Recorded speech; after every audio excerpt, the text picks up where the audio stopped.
और देखिए बड़े सुंदर भाव में अद्भुत भाव। सभी लोग बड़ा देखते आनंद में, एक एक गोपी दो दो कृष्ण, दो दो गोपियां एक एक कृष्ण। और गोपियों के मन में क्या लगा कि हम ही कृष्ण हैं, मतलब ये कृष्ण हमारे पास है। अब सुनो, कभी हमें ऐसा भी नहीं मानना चाहिए कि हमारे सिवा तो किसी दूसरे का ये हो ही नहीं सकता। यह मान लेना ही बहुत बड़ी बात है। जब ऐसा मान लिया गया तो ये छोड़ जाएंगे तुम्हें, फिर नहीं हाथ आने वाले। और सुनो, जब गोपियों को लगा ऐसा, गोपियों को ऐसा लगा कि यह कृष्ण हम कृष्णमय है, यह केवल हमसे प्रेम करता हमारा ही है। और जब ऐसा भाव गोपियों का, अनेक स्वरूपों में गोविंद अगर हमें मिल जाए ना, अनेक स्वरूपों में भगवान हमें मिल जाए, अनेक स्वरूपों में गोविंद मिल जाए, तो भी चारों ओर से कृष्णमय हो जाए, तब भी नहीं सोचना कि हमारा ही है। गोपियों को ऐसा लगा तो छोड़ करके चले गए, अदृश्य हो गए। और छोड़ करके चले गए तो बेचारी गोपियां इधर उधर देखे और मिले ही नहीं। और तो बड़ी समस्या, बेचारी गोपियां हताश हैं, कहाँ चले गए, क्यों चले गए, कैसे चले गए, ढूंढ रही हैं। और ढूंढते ढूंढते चलेंगे तो देखिएगा दिखा भगवान को, भगवान के पैर जो है चरण चिन्ह दिखे। लेकिन एक बात और, भगवान के चरण चिन्ह के साथ में उन्हें और भी चरण चिन्ह चमके। और वह विचार करने लगी, या तो कन्हैया के चरण चिन्ह है, यह किसी गोपी के चरण चिन्ह है, इसका मतलब भाग्यवान होगी वह गोपी जिसे वह साथ में लेकर और इन्हीं चरणों के आधार से चल। अब आगे जा रहे थे, जैसे आगे चरणों से देखते देखते चली, आगे जाकर के देखा एक ही केवल कृष्णमय चरण, वह किशोरी जी के या किसी सखी के जो गोपी के चरण थे वह दिखना बंद हो गए, केवल कृष्ण के चरण देखो। अब देखो कृष्ण के जब चरण दिख रहे हैं ना, तो अब पहले से थोड़ा और भारी चमक रहे हैं। जब हम बिना किसी वजन के चले तो कैसे चलेंगे, आराम से चलेंगे ना, तो हमारे पैरों का दबाव कम बनेगा। तो रेत हो या बालू हो या कुछ भी हो, हमारे पैरों का निशान कम चमकेगा। और अगर हमारे सर पर वजन हो तो जब चलेंगे तो पैर को घुमाकर चलेंगे ना, तो उसका जो भाव है ना वो पूरा का पूरा छप जाएगा, गाढ़ा बनेगा। अब कन्हैया के पैरों का दबाव थोड़ा ज्यादा, आगे के जो भाव है ना, आगे के जो पंजे कन्हैया के गड़े हुए नजर आते हैं, लेकिन वह गोपी नहीं चमक रही है। और सखियों ने देखा, मुझे ऐसा लग रहा है कि इतना प्यार करते हैं सखी से कि इसे तो कंधे पर बिठा लिया है। कंधे पर बिठा लिया होगा अवश्य ही, क्योंकि कंधे पर बिठाने के बाद ही इसके चरण बंद हुए देखना और इनके चरणों का गाढ़ा जम करके देखना।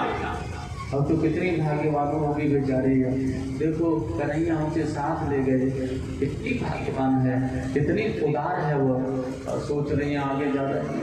लेकिन उस गोपी के मन में जब यह ख्याल आया, कृष्ण मुझे ही प्रेम करते हैं, तो देखेगा उसको भी छोड़ करके चले गए, उसे भी छोड़ गए। अब जब उसे भी छोड़ करके चले गए तो आगे जाकर देखा बेचारी बैठी हुई है। क्या बात हुई? अरे तुझसे तो बहुत प्रेम करते थे, तुझे क्यों छोड़ गए हो, कैसे अकेले रह गए? अब बेचारी कहने लगी, बहन वो जो भूल तुमने की है ना, वही भूल हमसे हुई है। कदापि ऐसी हमें भूल कभी नहीं करनी चाहिए, कदापि नहीं। और गोपियां, वो किशोरी थी, वो कौन थी जो सखी को वो लेकर गए थे? उस सखी का नाम मामूली सुखदेव जी ने तो नहीं बोला, लेकिन मैं बता दे रहा हूँ आपको, वो किशोरी जी कहकर के अपनाया हुआ है उन्होंने, श्री प्रिय सखी कहकर के अनुवादन किया है। क्योंकि सुखदेव स्वामी जो है ना, इनके गुरु थी राधा जी, इनकी गुरु थी राधा, इसलिए किसी शिष्य को अपने गुरु का नाम नहीं लेना चाहिए ना, इसलिए वो नाम नहीं ले पा रहे सुखदेव स्वामी, इसलिए प्रिय सखी किशोरी ऐसा कहते थे। और देखिएगा बड़ा सुंदर भाव है, वो किशोरी जी के चरण हैं, वो किशोरी जी हैं जिन्हें छोड़ करके भगवान चले गए, इनका नाम है राधा। छोड़ गए और वो भी बैठे हैं, बहुत फूल हो गई, उससे मेरा कन्हैया छोड़ के चला गया, मैं उसके कंधे पर ही बैठ गई। राम राम बताओ। गोपियों ने कहा, बहन साथ ही चल रही थी, कितना अच्छा था, तुझे लेकर तो आया था, तू कंधे पर ही लग गई, उनके कंधे पर ही बैठ गई। बहुत भूल हो गई उससे, बहुत भूल हो गई। और कन्हैया ने कंधे पर बिठा तो लिया था, तो कितनी सौभाग्यवान है। हाँ वो तो हूँ, लेकिन फिर भी मुझे छोड़ गया। अब तो बेचारी ढूंढ रही है, वो ढूंढने से थोड़ी मिलेगा, लेकिन लौट करके वही उसी तट पर आई, और उसी तट पर आकर के वहीं बैठ करके गोपियों ने कहना प्रारंभ किया है, हे प्राण वल्लभ, हे गोविंद। एक गोपी कह रही थी, एक बार ना आप मेरे घर पर आए थे माखन खाने के लिए कृष्ण, और गर्मी पड़ रही थी, मैं किवाड़ के पीछे छिप रही थी और माखन सामने रखा था। देखिए कितनी सुंदर प्रिय भाव है। महाराज स्थल में ऐसा अवश्य था, तभी तो गोपी कह रही है। और कहते ना गोपियों के घर का माखन चुराया भगवान ने, नहीं, गोपियां ने चुरवाया था माखन। और देखिए कोई किसी को कहते जेब में से पैसे निकाल ले, जा चला जा, जेब में से पैसे निकाले जा, चला जा, जेब में से पैसे निकाले, अब वो उसको वही आदत पड़ जाएगी। अब कन्हैया जी ने माखन काटा है, जब छोटा था ना गोविंद, तो ये गोपियां माखन को दरवाजे के सामने रख दिया करती थी, और देखा कि कृष्ण आ रहे हैं, किवाड़ के पीछे छिप जाती थी, और सीधा बिल्कुल दरवाजे के सामने माखन। अब ये माखन तो खाने वाले थे, इसलिए ऐसे ऐसे देखा, माखन को उठाया और भाग जाते थे बस। और ये देखती रहती थी, हंसती रहती थी, देखो नन्हा सा गोपाल छोटा सा लाला। अब भगवान ने वही माखन को जब तो सहम इन्होंने बुलाकर चुराया, उन्होंने कहा हम अपने मित्रों के लिए चुराकर खिलाएंगे, क्या पड़ा, माखन ही तो है, खाना ही तो है, इसलिए खाया।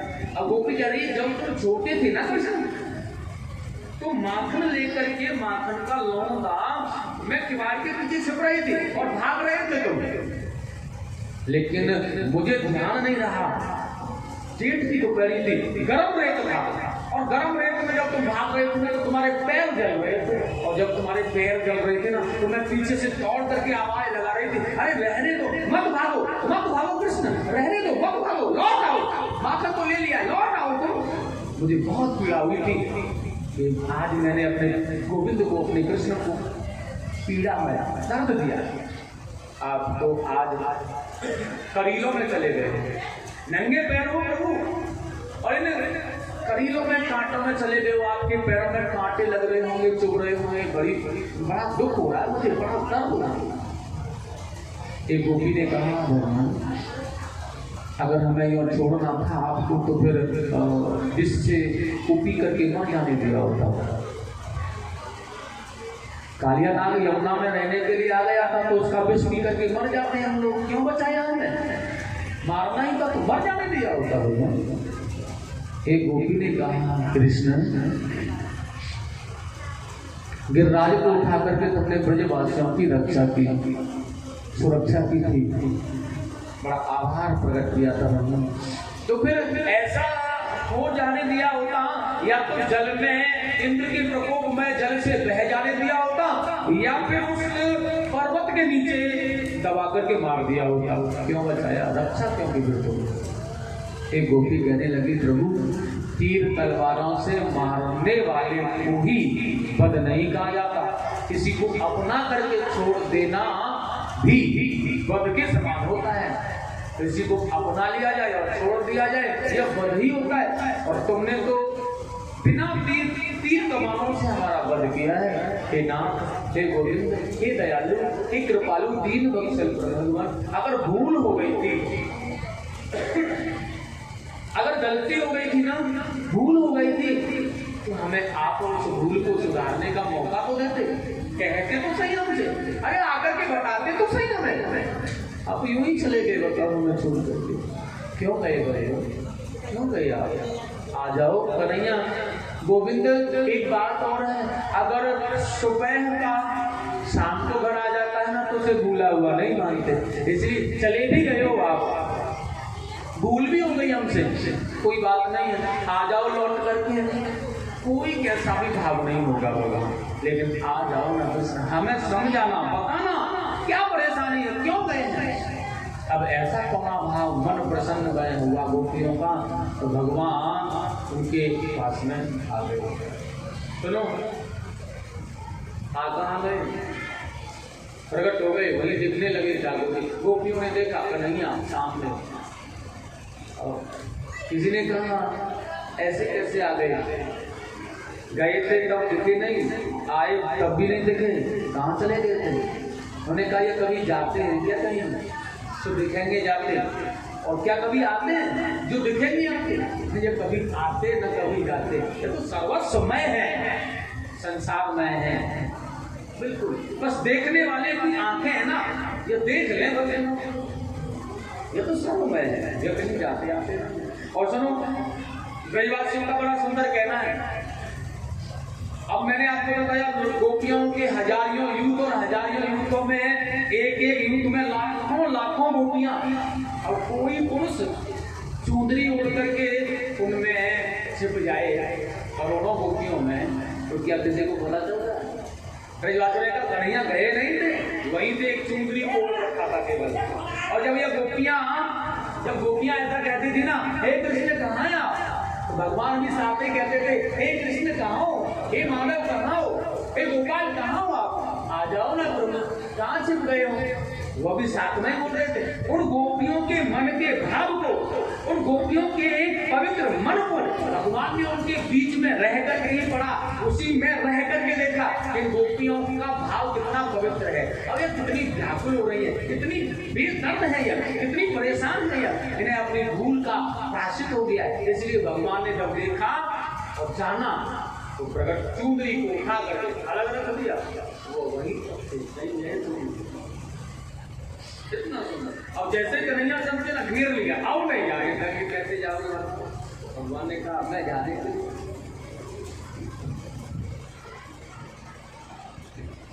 बड़ी सुंदर बात, बड़ा आनंद। और देखिएगा अब महारास प्रारंभ हुआ, एक एक गोपी दो कृष्ण, ऐसा रास चला कि देवता लोग भी उसे देख कर कृतार्थ हो गए, आकाश मारा।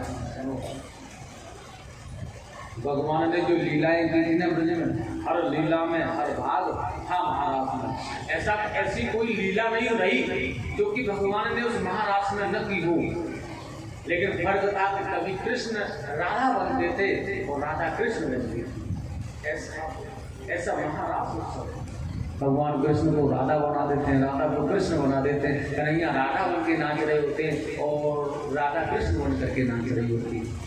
कभी पूतना मर्दन होता है, कभी शक्तासुर का वध होता है, त्रावत का उद्धार होता है, तो कभी अघासुर का वध होता है, कभी व्योमासुर का, तो कभी धेनुकासुर का, कभी गौ चरा रहे होते हैं तो कभी माखन को चुरा रहे होते हैं। अद्भुत लीला है भगवान की। कभी नन्हे से बन करके ब्रज कथाओं में आनंद ले रहे होते हैं, तो कभी भगवान साल भर के फलों को खा रहे होते हैं, कभी तालियां मर्दन कर रहे होते हैं मेरे गोविंद महाराज में, तो कभी गिराए पर्वत को उठा रहे होते हैं। ऐसी अद्भुत लीलाएं बड़ी सुंदर और पावन नृत्य मैं लीलाएं कर रही हैं, कृतार्थ कर रहे हैं भगवान को अद्भुत प्यार। देखिए पार्वती जी जा रही थी इस रास को देखने के लिए। बोले बाबा ने कहा सज धज के जा रही हो, कहाँ जा रही हो? भैया ने कहा हम वृंदावन जा रहे हैं। क्यों, काहे को जा रही हो? नहीं, वहाँ वृंदावन में ना तुम्हारे भगवान कृष्ण है ना, हाँ वो महारास कर रहे हैं, उसे